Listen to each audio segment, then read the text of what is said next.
Welcome, everyone. We're very happy that so many of you could join us tonight for our Acre Forum presentation. We're very excited, of course, to have our speaker, Dr. Brian Mitchell. Many of you know Dr. Mitchell's background in academia, what he's working now in higher education. I've been following, maybe stalking Dr. Mitchell since 1983. Early this summer, he was speaking at a group for the Irish Partnership with UMass Lowell, and I was pleased to introduce him at the time. I probably scared him off a little bit because I told him that since his book, the history of the Irish in Lowell is being rewritten even as we speak, and it started with this one man. Here, to prove it, here is the invitation from 1983. So, yeah, I told you, I've been stalking you. Could I have that? Yes, if you would. Yeah, sure. No, I have several. Never mind. Let's go. But since Dr. Mitchell produced his book back in 1983 and started that research, the earliest history of the Irish in Lowell was George O'Dwyer's Irish Catholic Genesis, and God rest George's soul, but he was a great storyteller. He told many truths, but he also collected a lot of memories, like myself, and never let the truth get in the way of a good story. But Dr. Mitchell, put together the first real history of the Irish in Lowell.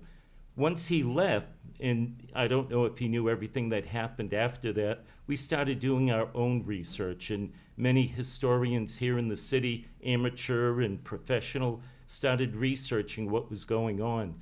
Some of you know of the work that we've done in St. Patrick's Cemetery with 1,500 names of the original Irish pioneers in the inscriptions of their gravestones. Those were never recorded before, and those are now in the cemetery office. We also found original cemetery records that nobody else knows about. And we found those. There are 10,000 names of unmarked Irish, many of them unmarked Irish graves. And we found those names from the original records. And those now also are in cemetery office for those who are interested in genealogy. Recently in the cemetery, we just did the first real census of Civil War, of course, this being the anniversary. And we've done the first real census of Civil War, Irish Civil War Lowell veterans who died during the war and were later buried in the cemetery.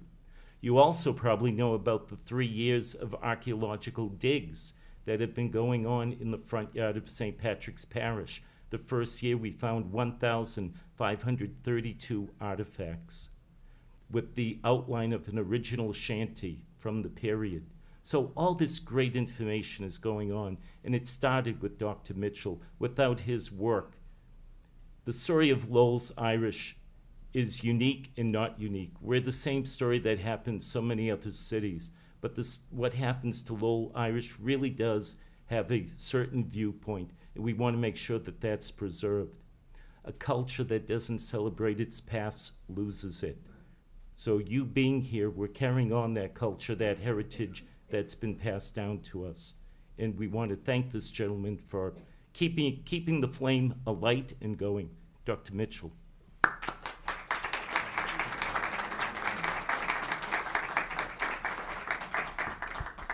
Well, we have to start with the obvious. What happens if the main speaker isn't as engaging or funny as the guy who sets him up?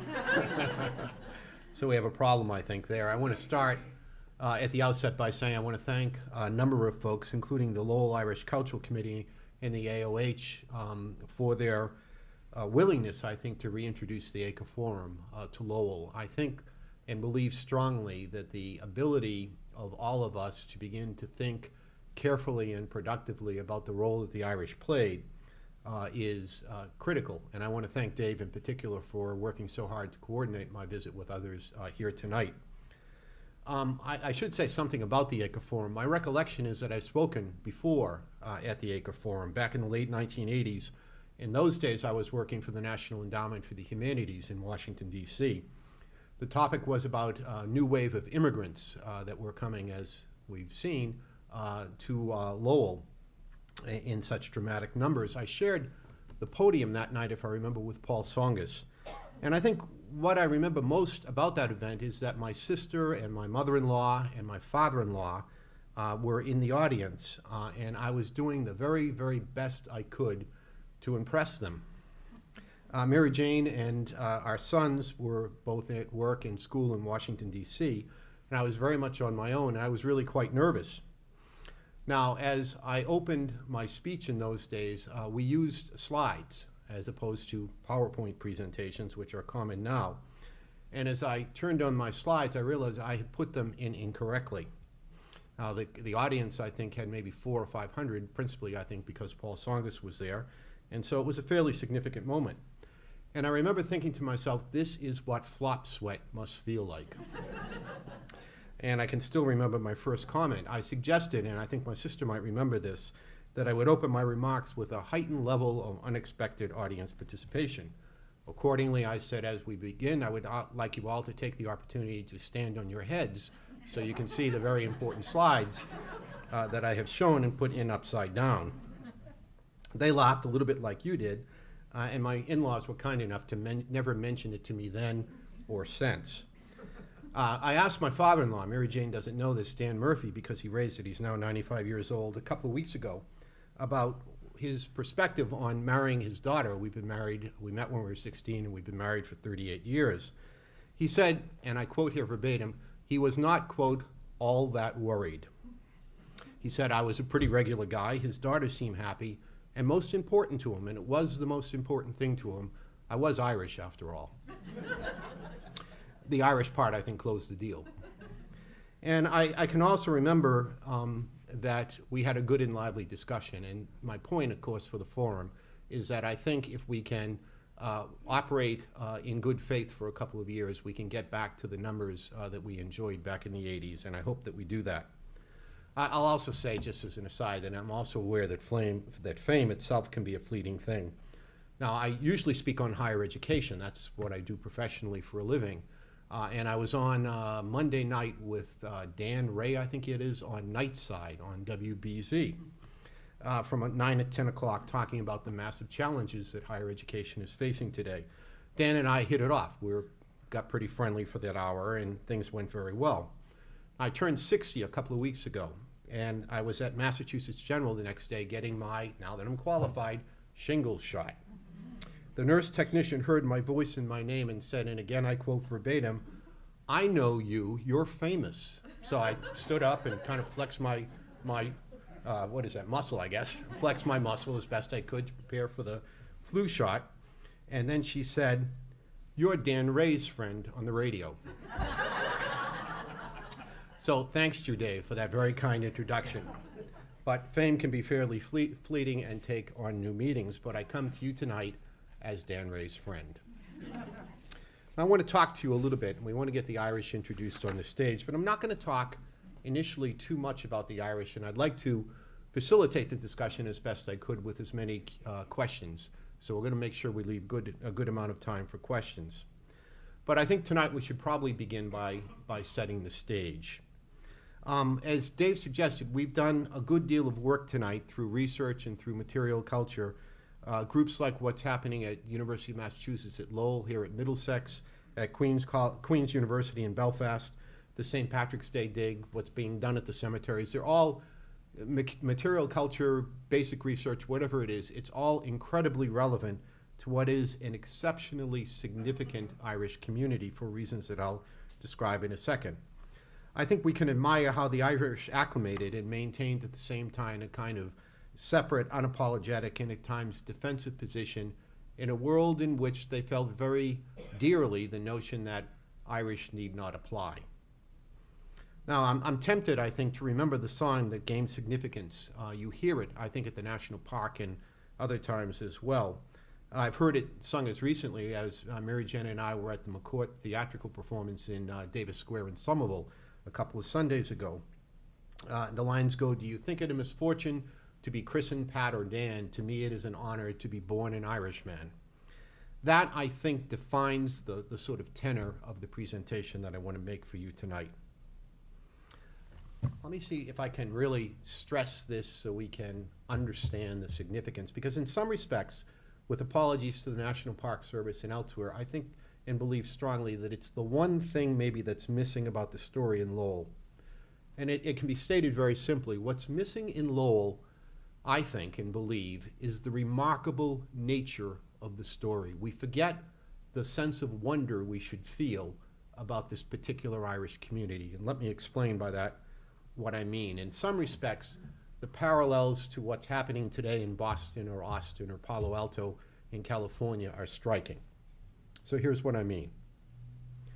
Now, the first premise to describe the subject for our conversation tonight is to accept the fact that Lowell was the largest planned industrial community in the United States before the American Civil War.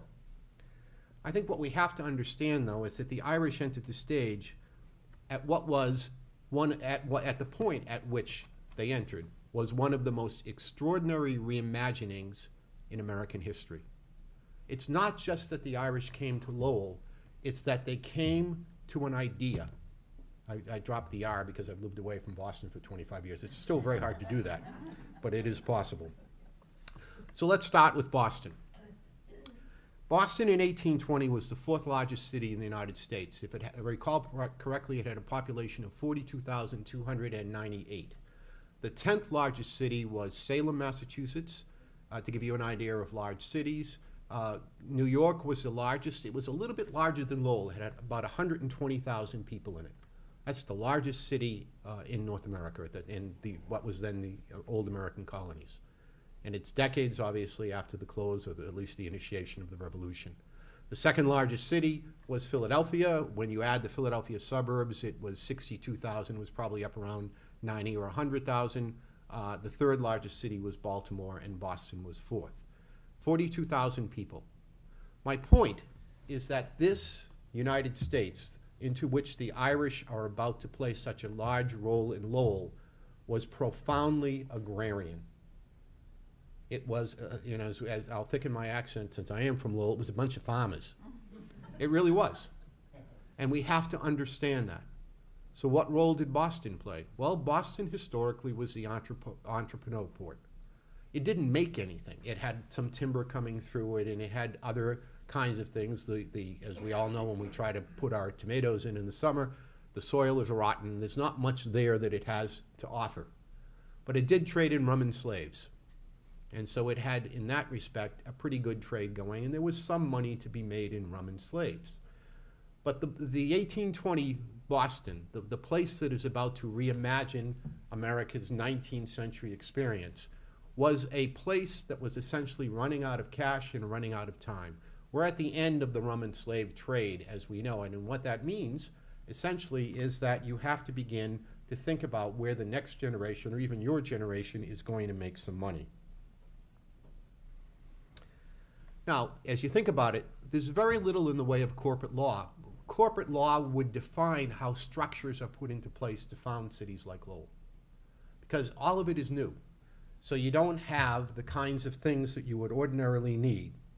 They become important soon, but the foundation of banks and insurance companies and legal firms, they're embryonic at best.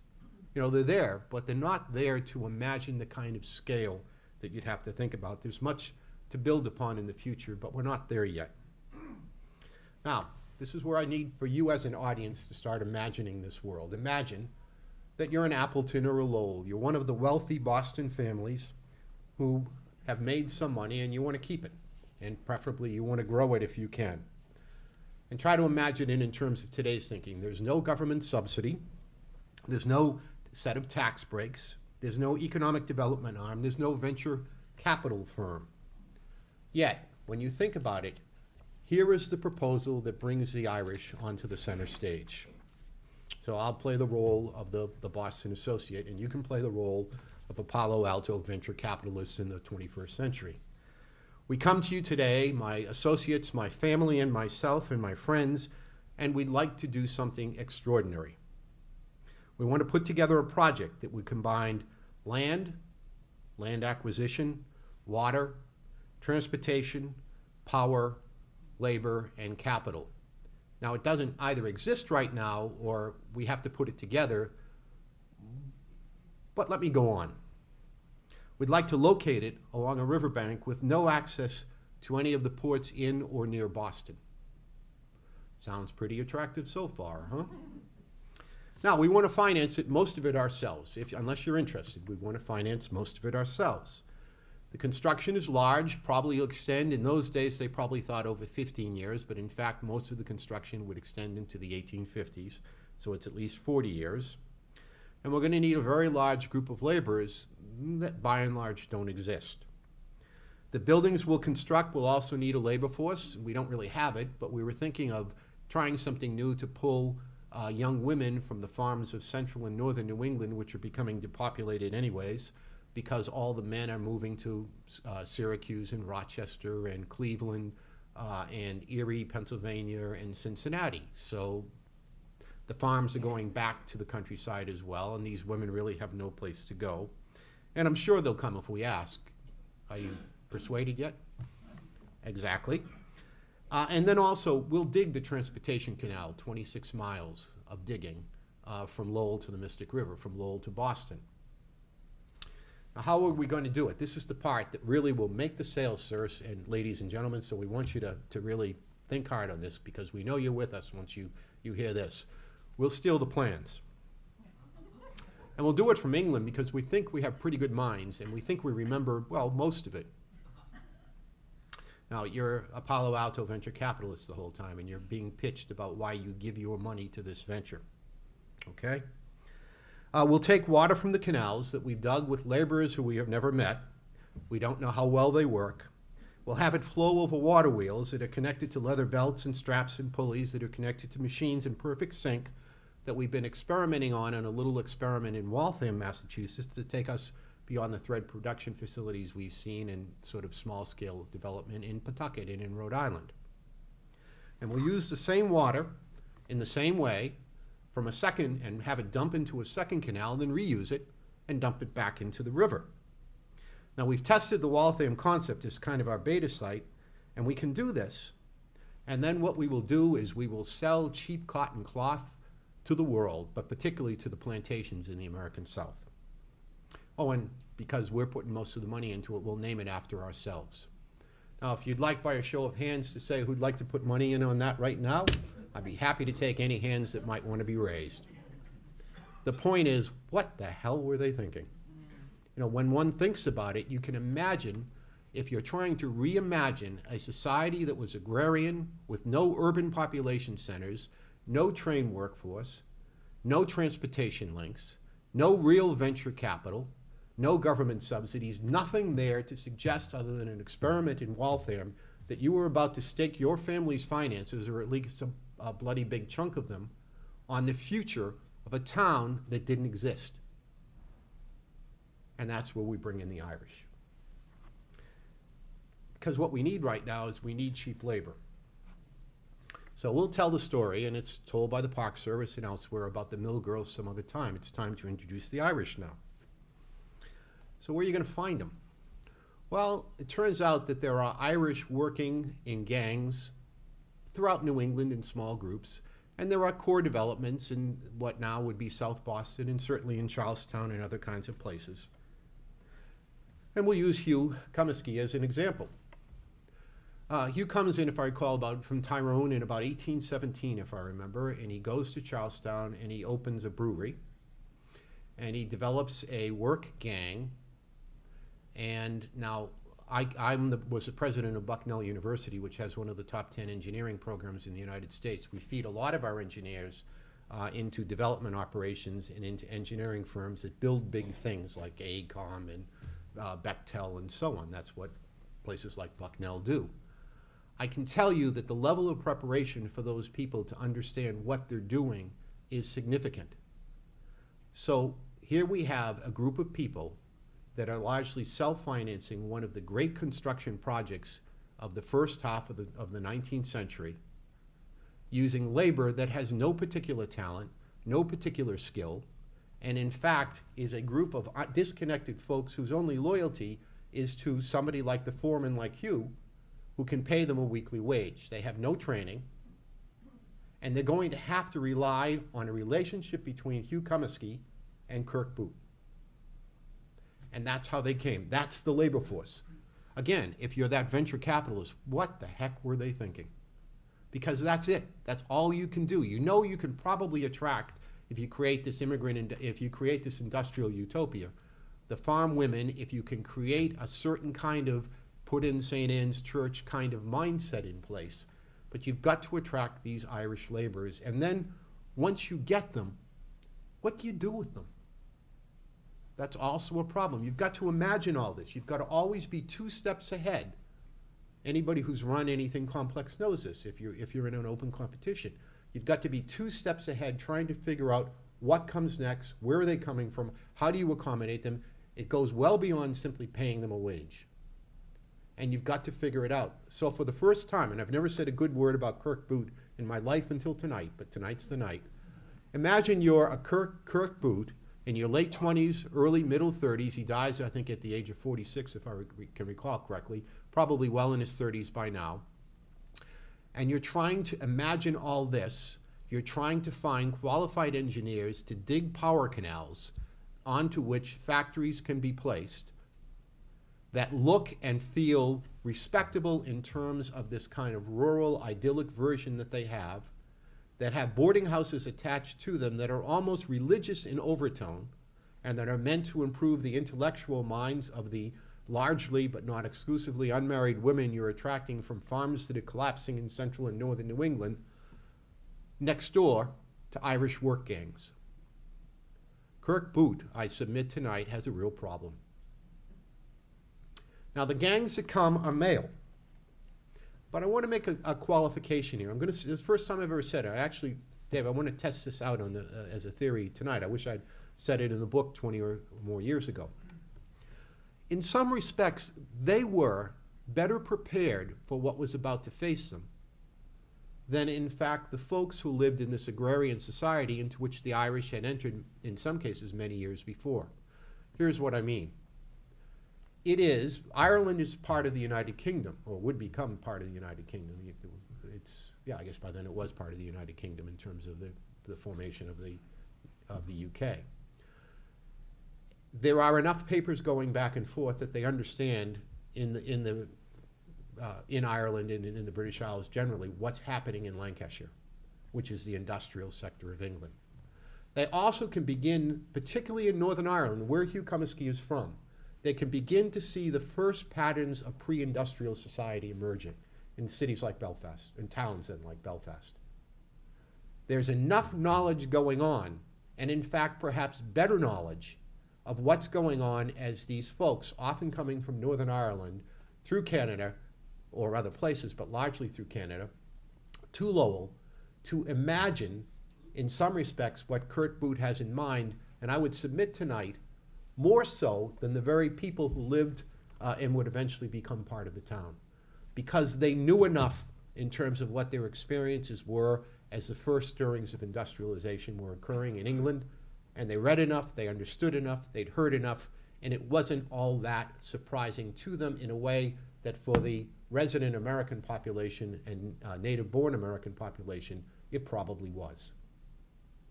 So for somebody like an Irish foreman, like you, for example, an Irish foreman working for Kirk Boot, the proposition that Boot presented to him was a really good proposition in terms of being able to be paid a wage for a good period of time. You know, it's like being a long-term consultant. You can see years into your future there if you can keep your work gang and if you can deliver. But at the same time, it would be less surprising than you might think. The key, though, was probably the relationship between Boot and the Irish foreman, or Boot and his people and the Irish foreman. That, I think, is important because a number of things have to occur if they're going to live in the ramshackle Paddy Camps, what became eventually the Acre, in such close proximity to the Merrimack Manufacturing Company, to the boarding houses. You cannot have a kind of religious-oriented, pastoral, idyllic setting if, in fact, you're going to have a series of Paddy Camps that are perhaps not nice to look at, but are disorderly, because you won't be able to attract the women because it's a bad neighborhood. So you have to begin to think about those relationships with the Irish almost at the beginning. It's pretty interesting to think about. I don't think we've ever imagined the psychology of what it was like to move the Irish to Lowell. And when you think about it, these folks are really ahead of their time. So where does that leave us? Well, I think as we begin to think about this, we have to imagine what's going through Kirk Booth's mind. And just ask yourself, it could be any number of things. Was it, for example, what I do is I get the labor in and out as quickly as possible. We know we need to build some canals and some mills. We get them in. It's not temporary. We make sure basically that we keep things in order. Once they're done, they move on. That's the tradition here in New England. Was it build the Middlesex Canal and get the first power canals, then the mills and boarding house and church until one could find better labor? Maybe you could stop the Yankee labor, that is the male labor, from being drained into cities like Rochester and Cincinnati. Was it, my options are limited because the American West is opened as a safety valve and it's draining all that labor to the Rochesters and Cincinnati, where the land is better and the future is bright, so this is the only game in town and I'm going to have to play that card? Or more likely, was it a project by project build out that requires changes in the evolution of the labor force as time continued? So when you look at it from a manager's perspective, it's different from the classical way we, the Irish in Lowell, tell the story about the Irish. My guess, and this is just a hunch, and I'd like to see some of the recent research to see if I'm right about this, is that he probably brought the Irish in on a project-by-project basis. Now, the first camps, as we all know from our research, were clannish, they were male, and they largely responded to the foreman. The foreman was critical. It was a question of discipline. Regular work, discipline, and regular wages. That's how those first camps were defined. My guess is Booth and some of his senior overseers probably thought the camps were temporary. And I think in the early days, through the construction in the late 1820s with the first Catholic church at St. Patrick's, these were probably efforts to sort of keep the peace, to give people an alternative. I came, as you know, I was a college or university president for 15 years at strong, what we would call jock fraternity schools. And as my wife and I, Mary Jane and I, can attest to, I spent a whole lot of time trying to imagine what the fraternity boys would do if they weren't behaving like fraternity boys, and how could we help them do it. And he had the same problem. He had to try to imagine what you could do, in fact, in terms of providing an alternative. It was a little bit easier because the work was so steady in Lowell. It was a relatively good time economically in the American economy. And the work was so steady in Lowell that they didn't leave. And as they stayed, families began to emerge. People got married. Families began to emerge. And the neighborhood that had been a series of Paddy Camps became a neighborhood in real life, became the acre of the Acre Forum. So why? What I would argue, and I think what I say in the book fairly clearly, and I think I'd even say it more strongly now, is that St. Patrick's Church, I'm a practicing Catholic, so this is no disparagement on Catholicism at all. The Catholic Church was a very good form of social control. What it did is it answered the question of what families needed in terms of an organizing principle that they would understand, that was set up on their terms. Because obviously they were not going to go to an Episcopal church, and they were not going to participate, nor would they be allowed to participate in this Yankee experiment of factory farm women. Now, the second issue became even more problematic because the work was steady. So we also began to see the first, it's a very small group, but you can see Hugh Comiskey is part of it eventually, as he's a constable and other kinds of things, of merchants and clergymen and, of course, wives. And as the camps stabilized into the acre, the town of Lowell was for the first time forced to accept infrastructure costs. I can think of, there were lots of infrastructure costs. There were gas-lit lamps. There's roads. There wouldn't be sidewalks necessarily, but there were laws and town ordinances and things they had to worry about, and health concerns. And also there's the question of what to do with the children. So there's a school issue. So again, let's go back and play the role of Kirk Booth tonight. You're Kirk Booth. Basically, just build me the mills and leave. Except that there's enough profit that the Merrimack mills became the Hamilton mills and the Appleton mills and so on, the Lawrence mills eventually, and so on. So you're having this continuous stream, a growing, but not overly large, but sizable Irish population that has become family-oriented, that is being paid regular wages, and so this is a good deal, pre-famine, a very different condition and class, if you will, of Irish, not literally but figuratively, but a very different group of Irish, and we're in a situation now where you have to figure out what to do. The only thing you can do is to begin to put the infrastructure in place. Now, there are two approaches. The first approach is the sensible one. If only everyone would just get along. And so as you read those relationships in the 20s and 30s, what you see are the Yankee elders of Lowell participating in St. Patrick's Day activities and vice versa. When Kirk Boot died, Hugh Comiskey called him my dear departed friend, if I remember correctly. That's a stretch, unless you understood the nature, the sort of very close psychological and social relationship that had to occur between people like Hugh and others as they began to look at where, in fact, their role in life was structured relative to the experience going on in Lowell. The second problem was to impose order. If these are work camps and they are male-dominated and the culture and traditions are very different than the puritanical culture and traditions that have characterized the development of the Massachusetts Bay Colony historically, and we're not that far away from the Massachusetts Bay Colony in these days, then they're going to have to find a way in which the two worlds can coexist when the approach and outlook of each world is very different. So we have to think about how they can impose order. And what I would submit to you tonight is they came down to a decision. We'll do the best we can to get along with the elders, with the generation that's in place now, but it doesn't look like they're leaving, nor does it look like Lowell will do anything but continue to expand. Despite the Panic of 1837, there's a brief blip, but it looks like things are going, and there's a rebuilding in the 40s and 50s, as you know. So we're not going to really worry about that generation, but we're going to treat them differently, but we are going to worry about the children. Now, my dad was a high school history teacher at Lowell High, and as I was saying to a Middlesex community college student, all my family are school teachers, including my sister, except my mother, I guess, in my family. Wonderful world to grow up in, but Lowell High, a place I have only fond memories of and love dearly, although I'm a Keith Academy guy, the year it closed.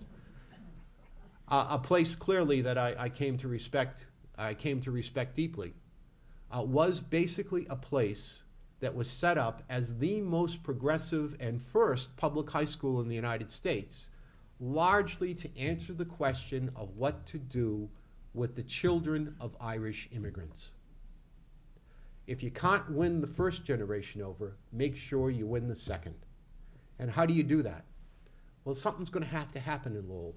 The women that are coming into Lowell as Yankee factory women, and the Irish that are coming up in what is historically an agrarian tradition in Ireland, even though it's beginning to industrialize a little bit in the north, they're on an agrarian work cycle. Lowell High School set up and was one of the first and best examples in this country of an industrial work rhythm. You have to train them to the clock. Because if you can do that, you can make the Irish antecedents, the successors of the first generation, much more like the industrial world that Lowell is developing and evolving into. And so Lowell High was essentially a place to regularize the Irish. It was a place to translate an agrarian work cycle into an industrial work rhythm. And it was a very, very intuitive kind of decision because by the 1840s, it is the Irish next generation, particularly the young Irish girls who graduated from the public schools in Lowell, who have the first doors open to them after the labor unrest among the Yankee factory women in terms of new employees in these mills. You have to bear the infrastructure costs, as I suggested earlier. And that takes us to 1845. So those are the deals that are struck. Lowell High is founded. Everything is basically in order. The acre is established. There is plans afoot to build a stronger, bigger, brighter St. Patrick's Church. Everything is where it should be. And then here comes the famine. Now, I often wonder, not so much about what the Yankees, we have a good idea what the Yankees thought about the famine Irish when they came to Lowell. And remember, Lowell was a place where the workload was increasing, the water, as the scale increased, became increasingly impure, the air in seal factories was not where it needed to be, so evidence of tuberculosis, evidence of consumption, evidence of diarrhea, evidence of cholera and yellow fever became increasingly problematic as the city grew in scale. And the city is beginning to boom again in the 1840s, and then here comes the wave of that next generation of largely rural agrarian Irish desperately fleeing to America on coffin ships to try to survive. Now we know, as I said, from the newspapers and other accounts, what the Yankee Lowell thought about them. They thought about them, in some respects, much like in the late 20th century, I think a lot of Lowellians thought about the next wave of immigrants who came from Southeast Asia. You know, I often smile when I hear that because I think to myself that 150 years ago, they were saying that about my ancestors. They were saying the same thing about my ancestors that people would be saying in the late 20th century about the next wave of immigrants coming to Lowell. Some of it is always born in fact. The politics, the traditions, the cultures, the gangs, they're all different, but in a sense, they're different because they're the same. Just 150 years difference. What I don't think we understand and appreciate, though, is what must the resident Irish have thought about the famine? Now, they're cousins and friends and from the old town. And yet here they come sweeping in after all these intense psychosocial negotiations had occurred. They come sweeping into Lowell and they overwhelm it. If ever there was a need for a hospital, and this is the first stirrings of the hospitals in Lowell, this is the time.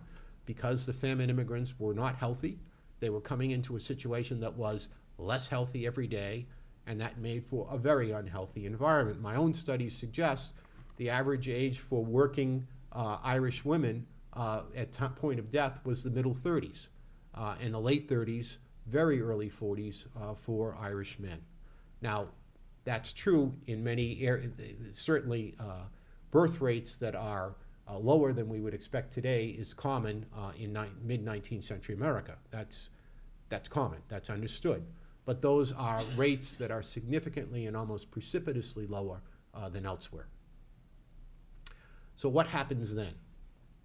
Well then, obviously we know from our records what goes on. There's the know-nothing attacks and the smelling committees and all the things that make the history of Lowell famous. Let's go back and investigate the original agreement. Kirk Boot by now is dead. Labor unrest has precipitated a fleeing, in some respects, of Yankee farm women from the textile mills. The mills are growing in size.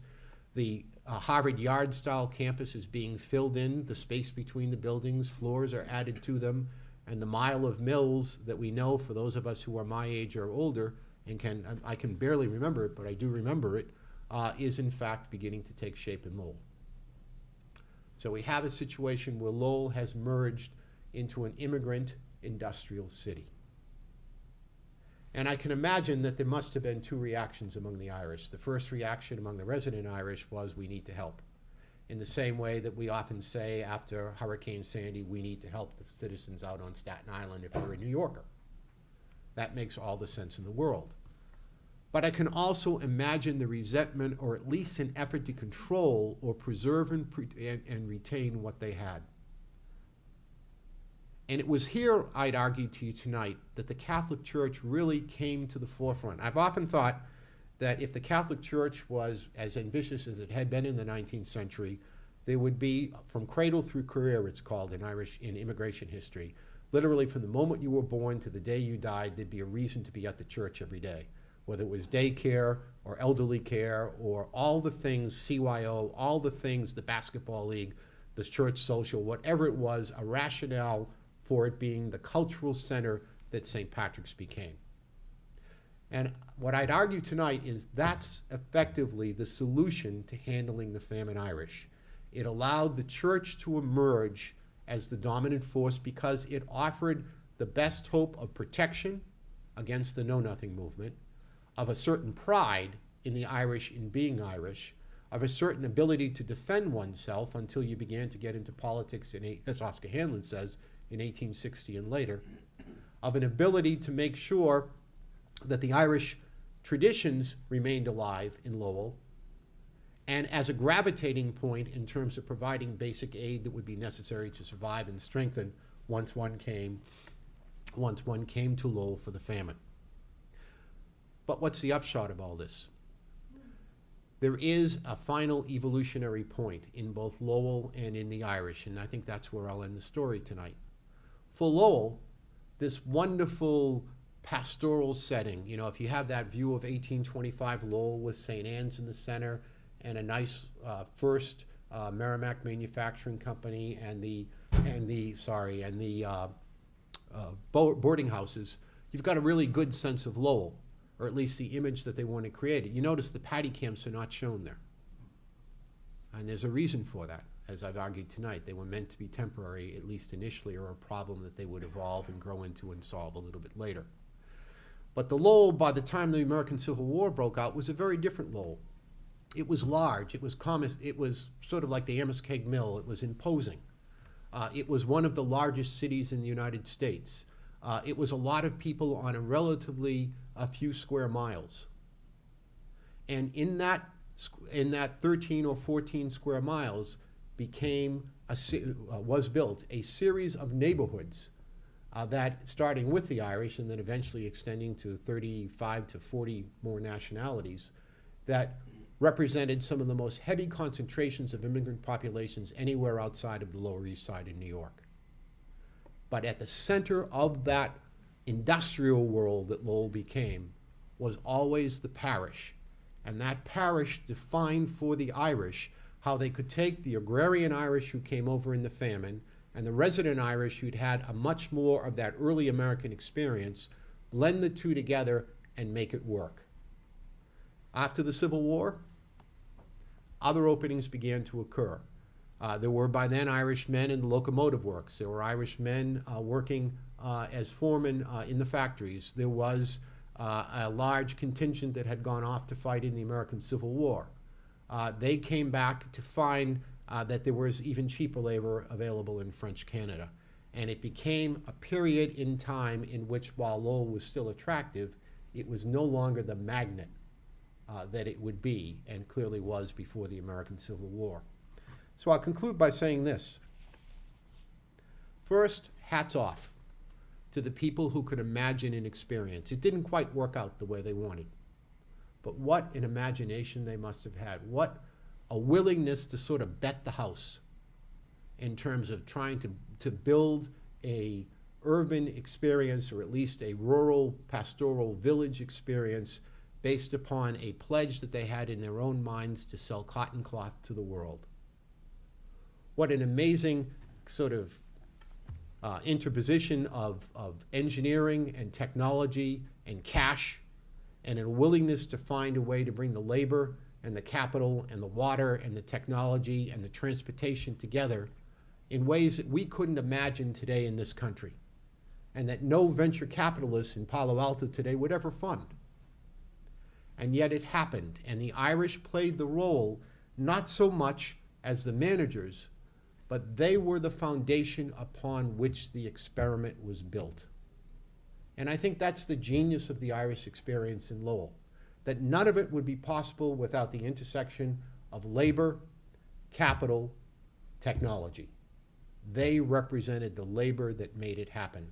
And they did so from the most unsuspecting kind of way, because it was the Irish, after all, with no particular skills other than ditch digging, built what was viewed, if you listen to Francis Trollope or Charles Dickens, was viewed as one of the great natural wonders of the world. No one making the American experience in the early middle years of the 19th century would think of coming to America without stopping either in Niagara Falls or Lowell, because it was a marvel.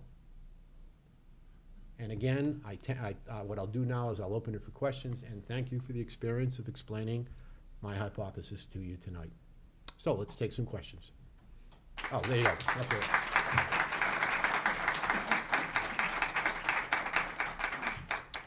Okay, what kind of questions? Yes, sir. You mentioned something about 1837. Well, 1837 was the beginning of labor discord. It was the panic of 1837. There'd been a run on the markets. And so as a result, the economy, a little bit like today, the economy tanked.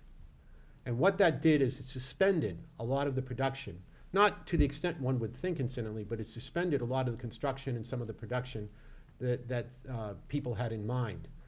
That production would pick up again in the early 1840s. And what was interesting about it, this was where James McNeill Whistler's father was then the chief engineer at Locks and Canals, for example. This is the point where Lowell is beginning to think about using its water power better by going from to a turbine system. So we have these enormous turbine pits in the houses on the Locks and Canal property right now, and that eventually would convert in the 1850s largely to steam. So what that meant is that at the point at which all of this was occurring, and they were beginning to think that in fact to speed up production and to compete with other towns that had been set up like Lawrence in 1845 would be, like the Lawrences that were being planned in the Chickapees and the Hollyoaks and in the 1850s and 60s, the Fall Rivers, that as they were beginning to imagine these plans coming, they knew they needed to keep the infrastructure current in Lowell because it was wearing out. It had already depreciated fully. It was 20 years old.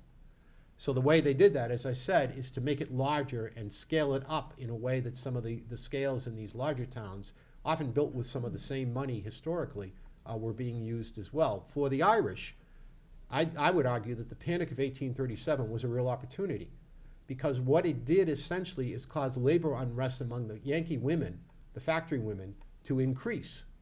And in fact, people began to imagine that they had tapped out that market and that the costs of maintaining the benevolent societies, the Enlightenment societies, the church, the other things that were necessary to keep these women in what was a utopian experiment that wasn't quite working out in the face of industrial America were prohibitive. So where do you go? Well, you have public schools training people in industrial work rhythm, particularly women. So you turn first to the Irish woman. So it was an opportunity for them. It's a really good question. Yes, sir. The official seal of the city depicts of mills and canals and railroads, and it has smokestacks in it. And it went through about 5 evolutions in the 1800s. And by 1894, among the smokestacks appears the steeple of St. Patrick's Church, which to me symbolized the Irish as kind of gaining control of the government. Could you comment about the role that played? Yeah, I'd like to say that, you know, I'm the guy when it comes to looking at Irish politics in the late 19th century, but I'm not. It was done years ago. Oscar Hanlon said, I think I mentioned Hanlon earlier, Oscar Hanlon said it best. By 1860, the Irish discovered that their numbers and their ability to vote, as laws allowed the Irish to begin to vote more regularly as they were naturalized, that their numbers allowed them, and this is the beginning of the political ward bosses and so on, that if you think of Honey Fitz or James Michael Curley or Frank Skeffington in the last hurrah, that world began to emerge. And so if in fact that is on the seal, and I speak as I'm sure it is, and I speak without full knowledge having researched it, that's because basically the city is controlled, in terms of voting, the city is controlled by the Irish. And Hanlon would say that most cities like Boston had begun to go to Irish political structures by about 1860. By 1894, things were pretty well entrenched. I can remember my mother was a secretary in the police department here, and I remember religiously as a kid wearing my St. Patrick's Day green carnation on St. Patrick's Day and Greek Independence Day blue on Greek Independence Day, and I didn't know why I was wearing the flower, but I knew I'd better. And there's a rationale there, and that speaks to the politics of the 1960s. Good question also. Yes, ma'am. Now, after reading your book, you have done extensive research. Were you living in Lowell at the time when you wrote, and what was the seed that made you want to do this research and write the book? Well, you know, I was brought up very Irish. Have the sort of mug that makes you say he's Irish, you know, that kind of thing. And married into the Murphys, so I mean, I sort of kept the tradition going. I grew up in the Highlands, up in St. Margaret's Parish, went to Keith, and then to Merrimack, and then to graduate school in upstate New York, the University of Rochester. When I got to Rochester, I was trained as a good Irish Catholic boy by what was the country's largest center for Marxism. So here I was, this nice Irish Catholic boy with a bunch of Marxists. And I began to think about the fact that I didn't want to just, I was a student of Eugene Genovese. It was a country, when Time magazine went for the counterculture comment on the back, if you go back to the July 4th, 1976 issue, it's Genovese commenting on it. Very good guy, taught me how to think. I just didn't agree with him in terms of what he said very often. But I sure respected him, and he just recently passed away in Atlanta. I miss him. At Rochester, I was encouraged by my professors to think about what I loved. And when I closed my eyes, I was always very homesick for Lowell. Thought I'd spend the rest of my life probably teaching at the University of Lowell in those days, at Lowell. And knew that there was a terrific story that had never been told, because one of the things I did is I took a Genovese class in American history where they forced me to read a lot of immigration history.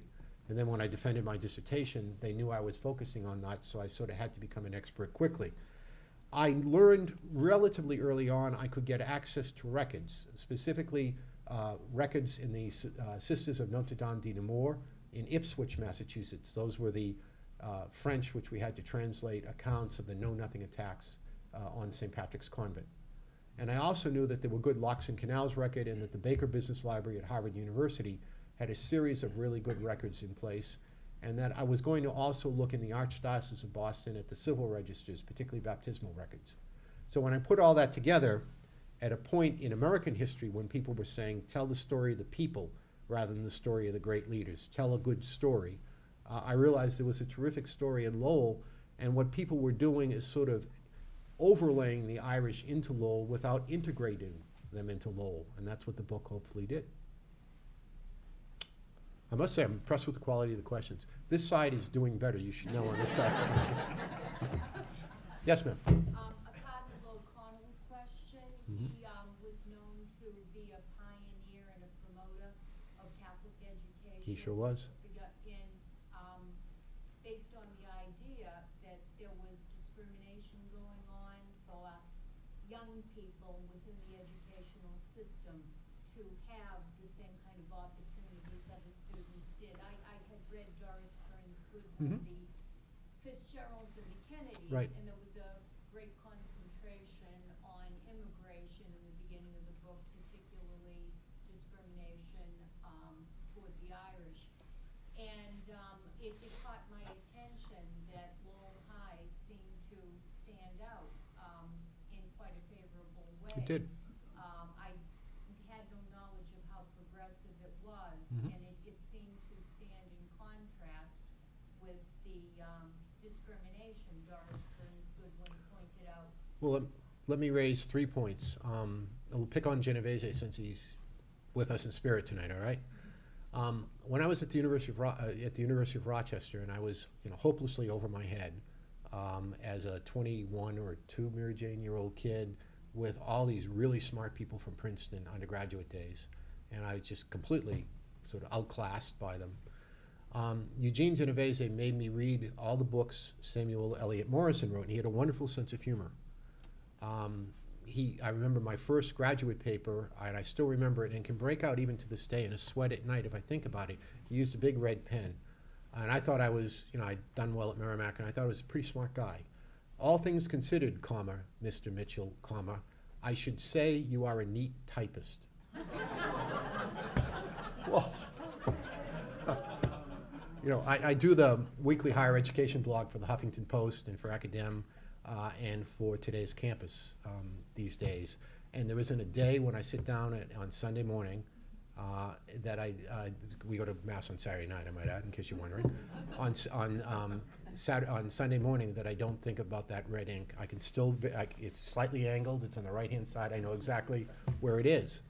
Genovese didn't tell me that Admiral Morrison had written 50 books, and I had 8 weeks to read them. No. Yeah, nice guy. But what he did is he sent, in this proper Yankee tradition, in this proper Brahmin tradition, he and Betsy Fox Genovese, his wife, whose father, Edward Fox, was a professor at, it was a professor at Cornell, but he and her mother had Genovese in the 1930s. And so she sent this letter saying, My name is Betsy Fox Genovese. My father was Edward Fox at Cornell, and I'm married to Eugene Genovese. I'd like to introduce you to this promising young graduate student, Brian Mitchell. So I went to Samuel Eliot Morrison's house at his statues on the Commonwealth Mall at number 44 Brimmer Street, and I borrowed, actually he's here tonight, Gene, you may not remember this, I borrowed your trench coat. I borrowed his trench coat and cut my hair short enough that my ears showed, which was really short, and embarrassingly short, in fact, because I had giant ears. And borrowed a tie from my father and went to Morrison's house, where you were ushered into the second floor of the library of 44 Burma Street by a Swiss maid, because, and I'm from Lowell, as we all know, the Swiss, which is the French district in Switzerland, speak the best French. So you'd always have a Swiss maid from the Geneva district. I knew that, of course. And from Keith Academy, I could barely, from Father Fred Denny, I could barely understand, because all the Irish kids sort of gave up to the French-Canadian kids, just hope for the B or the C. I gave the best translation I could. She said, sit down and wait here. I could follow that, so that was fine. And I got back, and this is 1975, and Genovese's joke about me was illustrative. He said, well, congratulations, Mr. Mitchell has achieved something, class, that no one of us has ever else achieved. He is, in fact, the first Irishman ever allowed in the front door of number 44 Brimmer Street. So was there discrimination? And Gene, I thought your trench coat looked darn good, incidentally. I don't remember you giving it back. He's older than I am. He's tired. He should be asleep now. At any rate, the discrimination was very pronounced. Let's face it, the Bank of Boston was, we may not have thought about it, was the Protestant bank. You didn't bank at the Bank of Boston historically. You banked at what became Fleet Bank or something like it, but you would Shawmut or New England Merchants or something like that. You wouldn't bank there. The second point I'd make, so my point is that's 1975. The second point I'd make is that's why Boston College was founded. It was founded essentially because the Irish couldn't get into Harvard, which was barely past its clerical school days, and was only beginning to rethink under Charles Eliot and some of the others what was going on. The third point I'd make is that Lowell never had a large resident Protestant upper and middle and upper class. All the money went to Boston, so there was, there were great homes in Lowell on the hills. Any of the hills around the town have really nice Queen Anne style and French mansard style homes and the like, and it's all true. But it wasn't big money. So in some respects, Lowell was progressive precisely because it lacked the thing that would make it not progressive, which is money. And the moneyed classes that would want, what you would find today, which is the private school that so many of the Bucknell kids came from, the private schools, the Dalton Academies and those kinds of things in New York. So as a result, it was possible to be progressive, but it was progressive in a very particular way.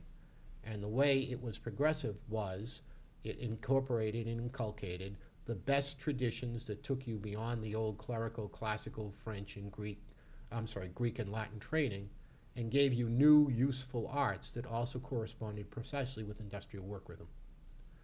So it was progressive because it had a role to play, and it was, I guess the way to define it is the way they define it in the contemporary political situation here is workforce preparation. It was all about workforce preparation, and that was good because that's the way the world was headed. Really good questions. You have redeemed yourself as this side from the basis of that question. We'll take maybe one question or two, if that's okay, Dave? One more question, he says, so make it a good one. Choose. What about Cardinal O'Connell? Well, I think Cardinal O'Connell was, Cardinal O'Connell was right. If the question was, as I think it was Cardinal O'Connell moving to provide additional options by creating a parochial school system that went to the secondary level because of discrimination? The answer is absolutely. And my argument to you is that's, in a sense, where I think the contemporary church has made a serious mistake, because it's one of the things I've noticed, having lived away for 25 years, is that you still see lots of families in other parts of the country where the neighborhoods and the churches are more robust and dynamic than you do in the trouble-plagued Boston Archdiocese historically over the past 20 years. And I think the reason for that is the absence of priests and the inability to bring in the lay folks to the extent that is possible has meant that you haven't created these sort of alternative traditions that has kept the populace that is at least namesake Catholic historically tied to the Catholic Church.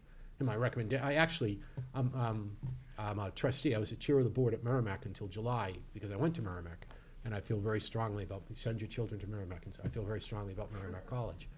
And I sat down with Cardinal O'Malley, and I made this case to him, and apart from, I thought two things.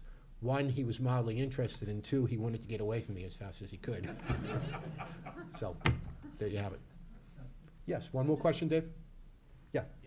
Just add a little postscript. I just want to add that you remember Lowell High School is also the first co-educational It was. high school in the United States. So they also trained the woman to be on time. Well, that's part of the story, though, when you think about it. I was trying so hard to get him out of what he was about to say. And that was good for industrial purposes because they're the ones who went into the mills. Remember, I'll leave you with this thought. Remember that the world that grew up after the women got into the mills was largely matriarchal. You know, I often say to the children, with apologies, Mary Jane, I'm the head of the household, and their response is, well, we'll check with Mom. If I think of my father-in-law as an example, he tells a wonderful quick story that will illustrate the point about the matriarchal nature of Irish society. He was the valedictorian of Keith Academy. He's the oldest surviving member of the United States Postal Union. Not Dan Murphy, if many of you know him. He's 95 years old, and he was the boxing champion of, I think it was the European theater in World War II. He shook your hand into the 80s, and your penmanship was never the same kind of guy. Well, he graduated in 1935. He was the youngest guy ever put into the post office in Lowell. He took the exam the day after he turned 18, August 31st. The exam was on September 1st. In 1935, he graduated as valedictorian from Keith. It never occurred to him that he'd go to college in the middle of the worst part of the Depression, so he took the best-paying civil service job he could. He was part-time, he was full-time, more than full-time, 68 hours a week as a temporary for 2 years. By the time he was about 19 or 20, he was a full-time postal employee. Bought his parents, they were living in the flats, bought his parents a house 4 or 5 doors up from Sacred Heart Church, and it's a 3-decker. Bought it in 1 year and had paid it off in 2 years. And when he was getting married, after he came back from the war, he had always turned in all his income to his mother, and he was took a small allowance. He said, I think I'll buy a coat, a Chesterfield at Newman's, I think it was, if I recall correctly. And she said, why would you do that? And he said, well, it's cold, because I walk over and take a cab back from what became, the girl that became Mary Jane's mother, my mother-in-law, in the Acre, the Hayfies from the Acre, from St. Patrick's, actually. Oh, good, I'm glad you all know him. Jimmy Hayfie was Mary Jane's uncle. Ah, that's good. Good for you. Nice family. They like me. That's why I think they're such a nice family. So at any rate, his mother said, well, you don't have to worry about that. You can buy a car. And this is in $1951. And he said, what do you mean I can buy a car? What are you talking about, Ma? He said. And she said, well, and this is in $51, you have over $50,000 in the bank. He just turned over his check for 15 years, including all the money he earned, and that's the way it was. That's what happened. The children turned over their check. The mother essentially paid the bills, or whether she did or didn't, managed the household, and it became a family enterprise. It's the beauty of Lowell. That's what the mills offered, the ability to turn in the check and make sure that you could move to the house on, what is that street, Mary Jane? On Andrew Street by the old Sacred Heart. And that made a difference. That's why the rhythm was so important. Look, it was fun. So thank you all.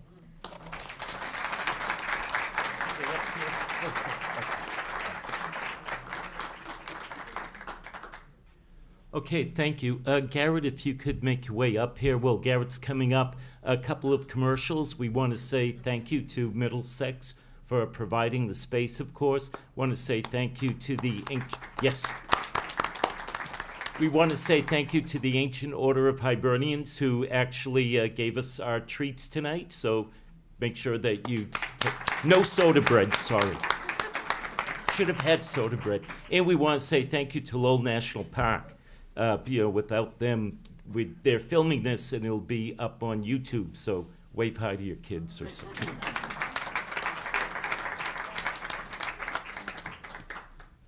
Okay, let's see how well technology works.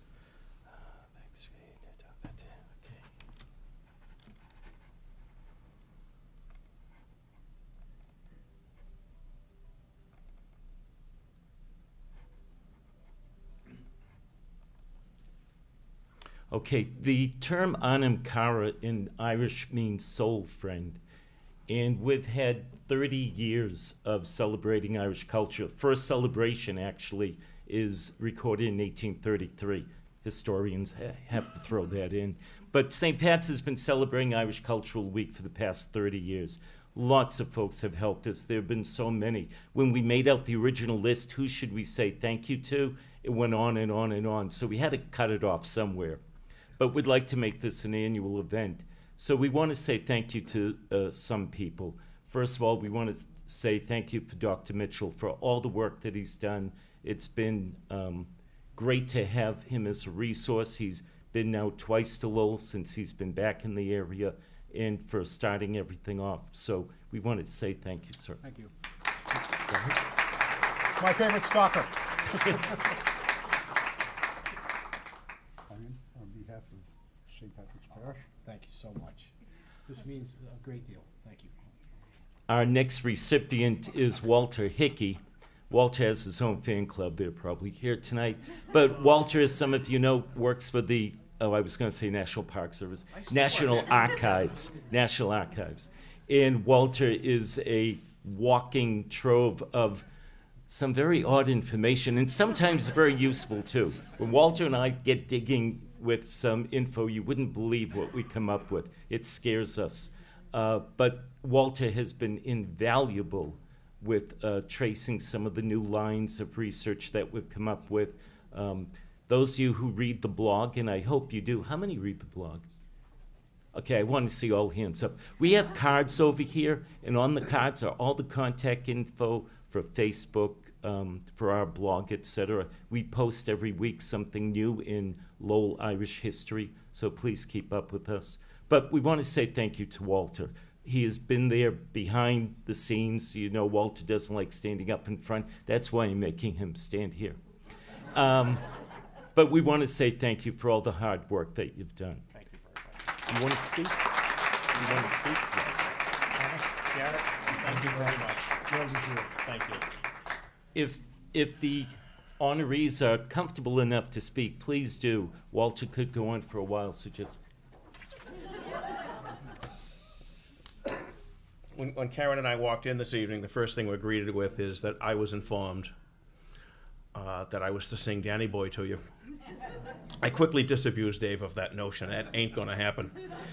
I want to thank the committee and everyone for this. It's very much appreciated. I first listened to Dr. Mitchell back in, I think, 1981.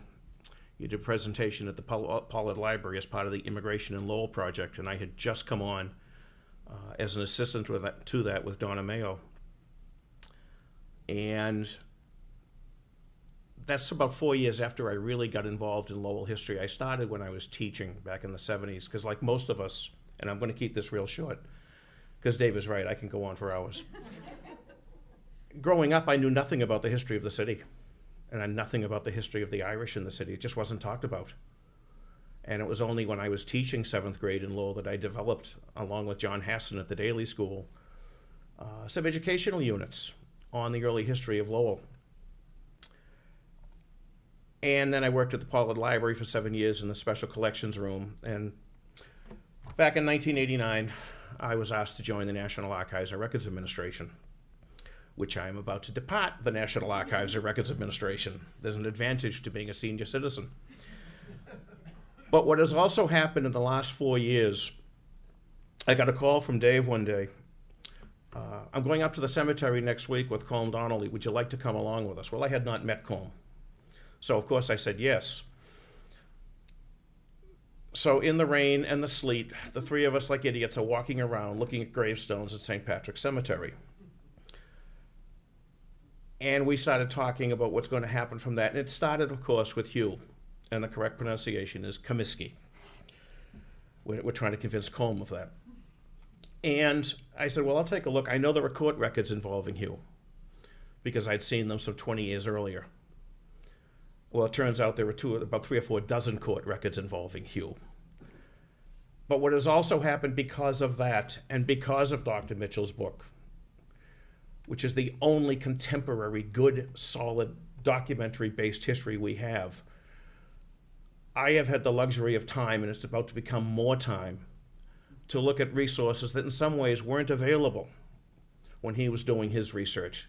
And the biggest thing with that are the digitized newspapers, which we can access from home. And that has led us to so many different fields. If you've read the blog, you would have come across the story of Father McCool suing Father McDermott. Wonderful story. I stumbled onto that in the court records. And all of these things, one thing is leading to another. I'll find something, I'll pass it along to Dave. He'll find something, he'll pass it to me. We've never seen this before. And it's like, where is this going to end? So it's a continuing thing. It is a true joy. And I think they could have picked a better picture than myself clearing a grave back before Dave's last talk. But a lot of this too, and somehow he has a picture of me from the National Archives when the 1920 census was being opened. But I also share one thing with Dr. Mitchell. I am not a historian. I'm a historical dilettante at best. But like Dr. Mitchell, I too married a Murphy. And she's there constantly, and I thank you very much.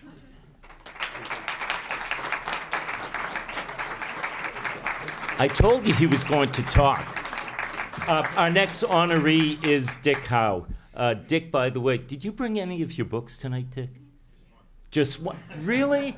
Dick has a new book out, if you don't know. So it's at Barnes & Noble, I believe, because he hangs around Barnes & Noble to watch people pick it up. But also at where the Lowell Gallery, I believe. Where else is it available? Don't be humble. Well, I have a bunch of them in my living room. Okay, in his living room. Contact Dick.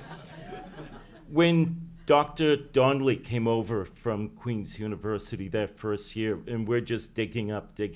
One of the first people that came over to see what was happening. Do you know about Dick's blog? Fantastic writer. But one of the first things we did was who lived here. And Dick just went and started digging, and he's been a valuable researcher for us with the archaeological dig that's gone on. He's also helped us greatly with the Civil War database.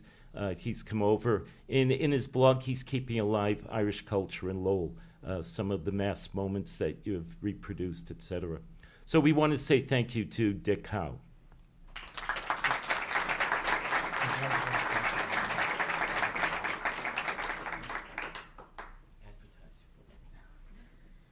Well, thank you very much. And yes, my first book, it's mostly a photographic history of Lowell, and I have to thank Dave and St. Patrick's because I was limited in space, and so I tried to choose things that were emblematic of Lowell. And St. Patrick's is the parish that's depicted. So there's not only a photo of Cardinal O'Connell emerging after saying Mass.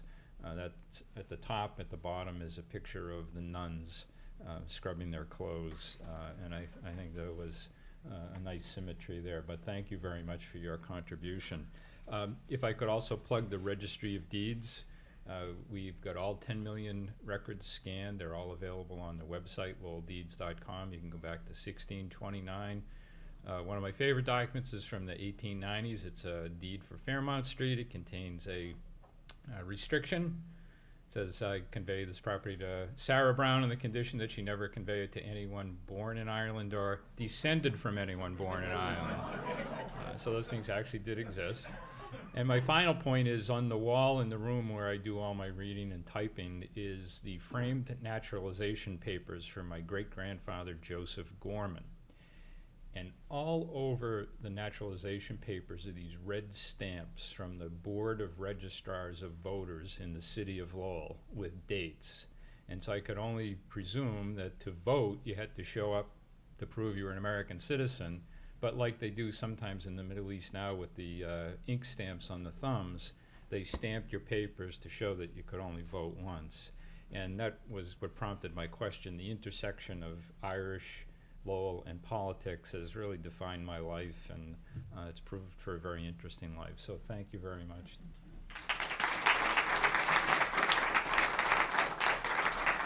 Our next honoree is Donna Reedy from the Lowell Ladies Ancient Order of Hibernians.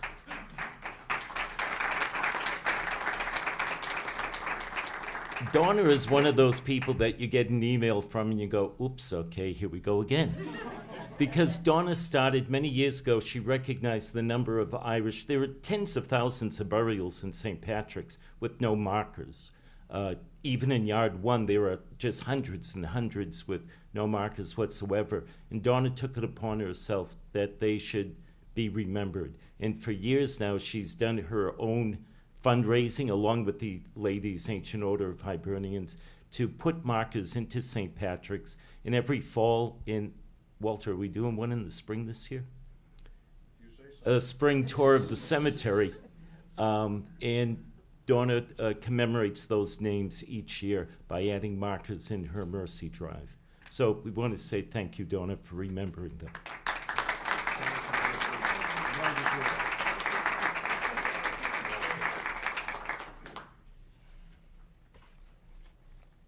Of course, I always have a few words to say. I don't want to forget anybody, but I'm very honored to receive this award from the Irish Cultural Committee, and I gratefully accept it on behalf of the Lowell Ancient Order of Hibernians, the Ladies and Men's Order.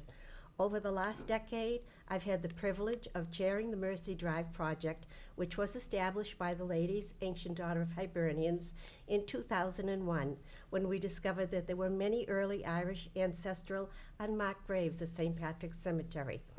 Many thanks are in order to those who are responsible for the success of the Mercy Drive project. The Ladies AOH Division 1 and the Men's AOH Division 19 have been major contributors over the last decade, and whose help and support throughout the years has been and is critical to our cemetery work still in progress. A special thank you to my husband, who's always there to help through all my endeavors, and of course Nancy Rudolph and all her talented friends for producing a wonderful Irish show that carried our Mercy Drive project for the last 2 years. And while I'm up here and I have the mic, I would like to take this opportunity to congratulate the Irish Cultural Committee on their 30th anniversary and thank them for providing the City of Lowell with 30 wonderful years of events promoting Irish cultural heritage. Thank you so much.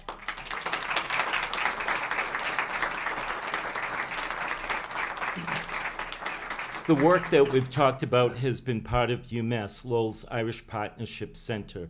And that has been a group of people, along with Queen's University in Belfast, who have come over and done the archaeological digs. You don't know what a thrill it is for a kid from the Acre. Sorry you aren't from the Acre, Dr. Mitchell, but okay. We can't all be from the Acre. But for a kid from the Acre who's heard about you, Comiskey, his whole life, to go from the front yard of St. Pat's, digging up, seeing the foundation of an Irish shanty, and then actually being able to go to Tyrone and stand in Hugh Comiskey's yard. And I've had the pleasure of doing that, but the work of the Irish Partnership Center, they've been supportive. 3 years of digging. They are really helping us give the identity to our ancestors that they deserve. 2 of the members who we'd like to honor are Dr. Frank Talty, who would like to be from the Acre, but he's not, and Dr. Steve McCarthy. Now, actually, I had another picture here, and if he was here, I'll tell you what I would have shown. It's the only picture of Dr. Frank Talty actually digging with the spade. But I said, I shouldn't show that one, because he said, take this picture, no one will believe that I work. But I'm not going to show that one. Since he's not here, I can tell the story. And Dr. Steve McCarthy. And then, to be really honest, the woman who keeps it all together, Victoria Danoon. Victoria has been at every piece of the travel. She has kept everybody together. She's kept the vision going. And Victoria, I know if it wasn't for you, we would not be here right now saying thank you. So, Victoria, in the name of the partnership.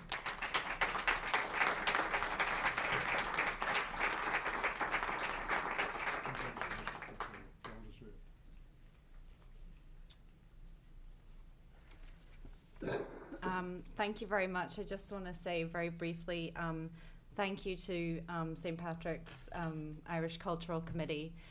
Honestly, Dave, that was very kind. Thank you. I feel so unworthy to be standing up here because it was the work of Dr. Donnelly. When Chancellor Meehan went over to Queen's University in Belfast, he sat down to meet with this group from the Centre for Archaeological Fieldwork. He sort of, I think, must have thought, what am I doing meeting with people from archaeology? We don't have an archaeology department.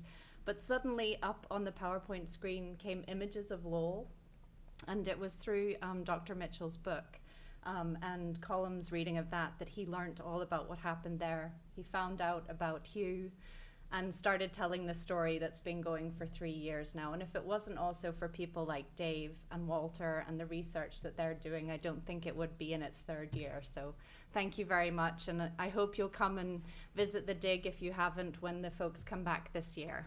Thank you.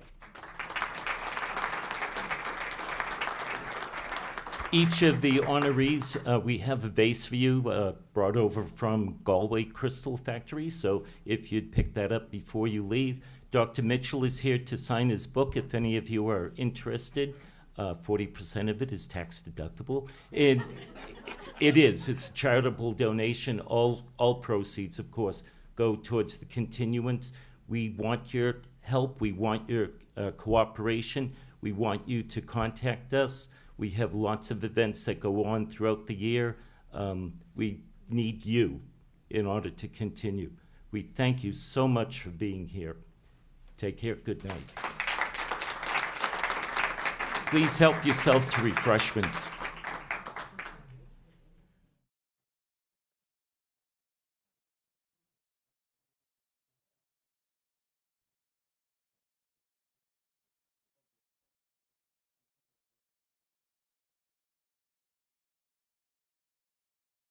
In-law and my father-in-law were in the audience, and I was doing the very, very best I could to impress them. Mary Jane and our sons were both at work and school in Washington, D.C., and I was very much on my own, and I was really quite nervous. Now, as I opened my speech in those days, we used slides as opposed to PowerPoint presentations, which are common now. And as I turned on my slides, I realized I had put them in incorrectly. Now, the audience, I think, had maybe 400 or 500, principally, I think, because Paul Tsongas was there. And so it was a fairly significant moment. And I remember thinking to myself, this is what flop sweat must feel like.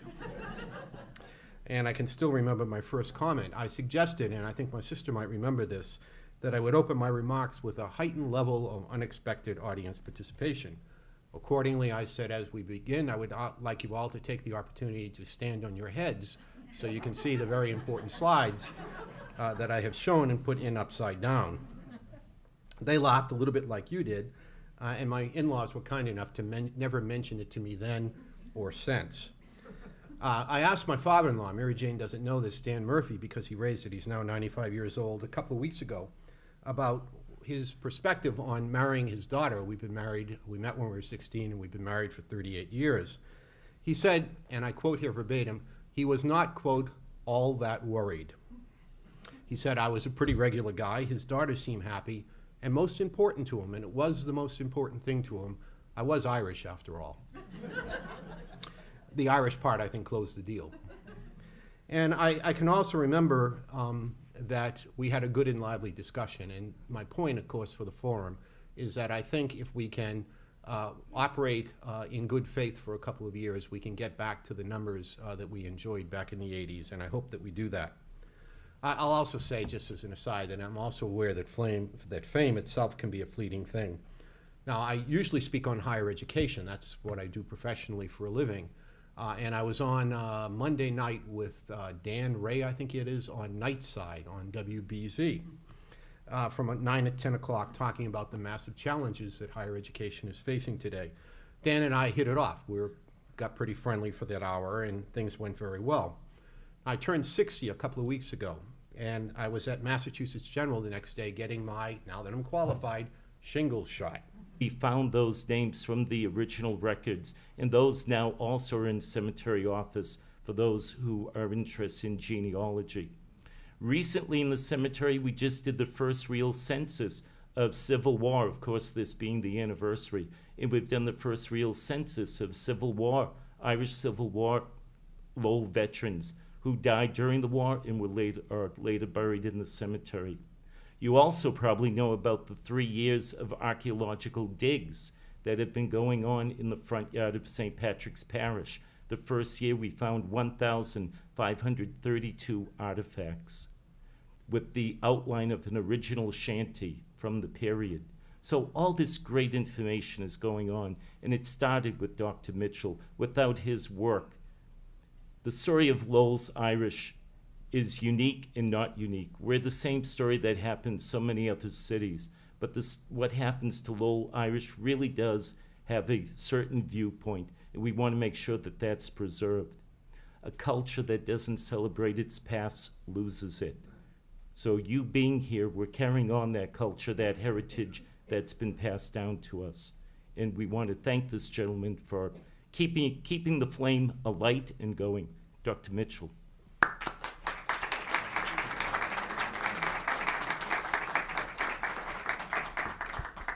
Well, we have to start with the obvious. What happens if the main speaker isn't as engaging or funny as the guy who sets him up?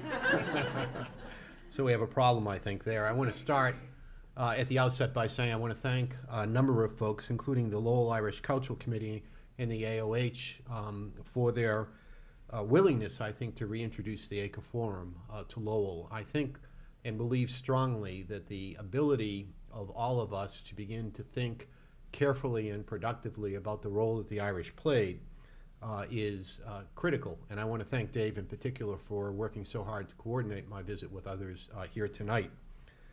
I should say something about the Acre Forum. My recollection is that I've spoken before at the Acre Forum back in the late 1980s. In those days, I was working for the National Endowment for the Humanities in Washington, D.C. The topic was about a new wave of immigrants that were coming, as we've seen, to Lowell in such dramatic numbers. I shared the podium that night, if I remember, with Paul Tsongas. And I think what I remember most about that event is that my sister and my mother, the nurse technician heard my voice and my name and said, and again I quote verbatim, "I know you, you're famous." So I stood up and kind of flexed my what is that, muscle, I guess. Flexed my muscle as best I could to prepare for the flu shot. And then she said, "You're Dan Ray's friend on the radio." So thanks to you, Dave, for that very kind introduction. But fame can be fairly fleeting and take on new meanings, but I come to you tonight as Dan Ray's friend. I want to talk to you a little bit, and we want to get the Irish introduced on the stage, but I'm not going to talk initially too much about the Irish, and I'd like to facilitate the discussion as best I could with as many questions. So we're going to make sure we leave a good amount of time for questions. But I think tonight we should probably begin by setting the stage. As Dave suggested, we've done a good deal of work tonight through research and through material culture.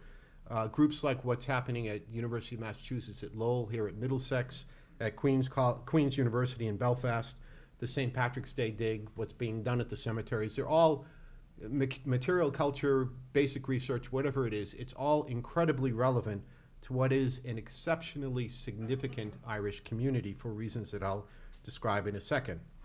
I think we can admire how the Irish acclimated and maintained at the same time a kind of separate, unapologetic, and at times defensive position in a world in which they felt very dearly the notion that Irish need not apply. Now, I'm tempted, I think, to remember the song that gained significance. You hear it, I think, at the National Park and other times as well. I've heard it sung as recently as Mary Jane and I were at the McCourt theatrical performance in Davis Square in Somerville a couple of Sundays ago. The lines go, "Do you think it a misfortune to be christened Pat or Dan? To me it is an honor to be born an Irishman." That, I think, defines the sort of tenor of the presentation that I want to make for you tonight. Let me see if I can really stress this so we can understand the significance, because in some respects, with apologies to the National Park Service and elsewhere, I think and believe strongly that it's the one thing maybe that's missing about the story in Lowell.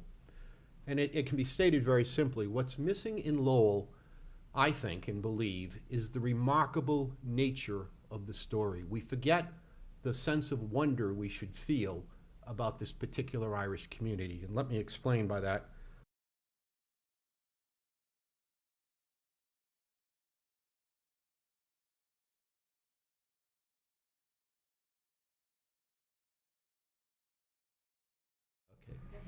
Welcome, everyone. We're very happy that so many of you could join us tonight for our Acre Forum presentation.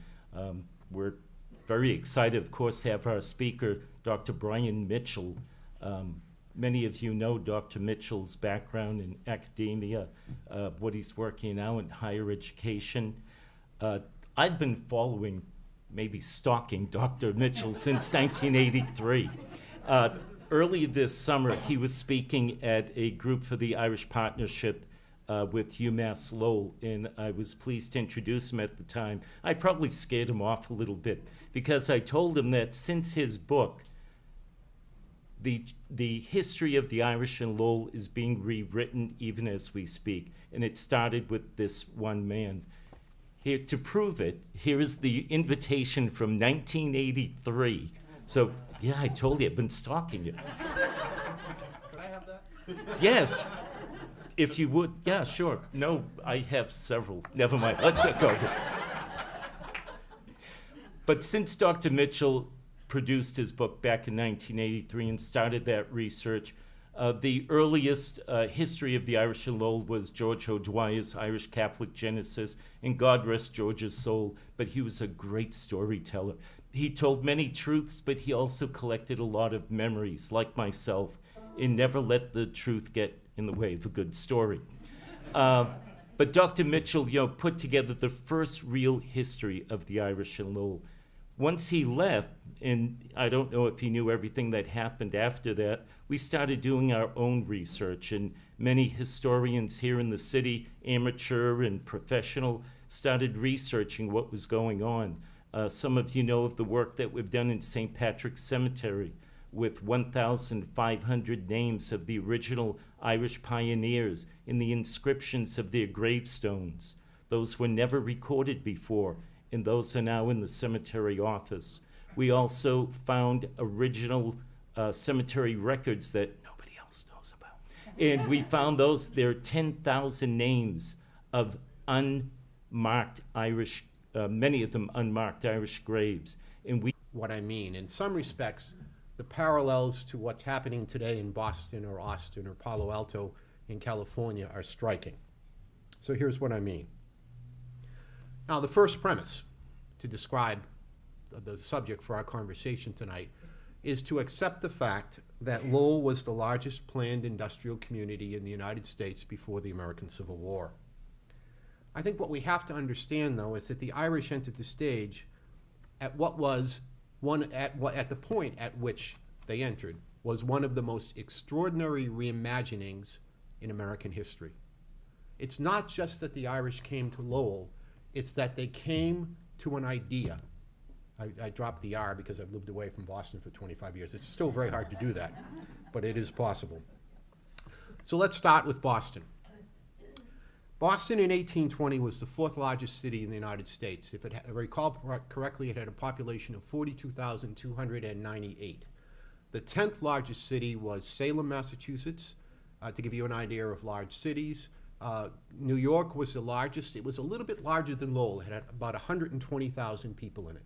That's the largest city in North America, in what was then the old American colonies. And it's decades, obviously, after the close, or at least the initiation of the Revolution. The second largest city was Philadelphia. When you add the Philadelphia suburbs, it was 62,000, was probably up around 90 or 100,000. The third largest city was Baltimore, and Boston was fourth. 42,000 people. My point is that this United States, into which the Irish are about to play such a large role in Lowell, was profoundly agrarian. It was, as I'll thicken my accent since I am from Lowell, it was a bunch of farmers. It really was. And we have to understand that. So what role did Boston play? Well, Boston historically was the entrepreneur port. It didn't make anything. It had some timber coming through it, and it had other kinds of things. As we all know, when we try to put our tomatoes in the summer, The soil is rotten. There's not much there that it has to offer. But it did trade in rum and slaves. And so it had, in that respect, a pretty good trade going, and there was some money to be made in rum and slaves. But the 1820 Boston, the place that is about to reimagine America's 19th century experience, was a place that was essentially running out of cash and running out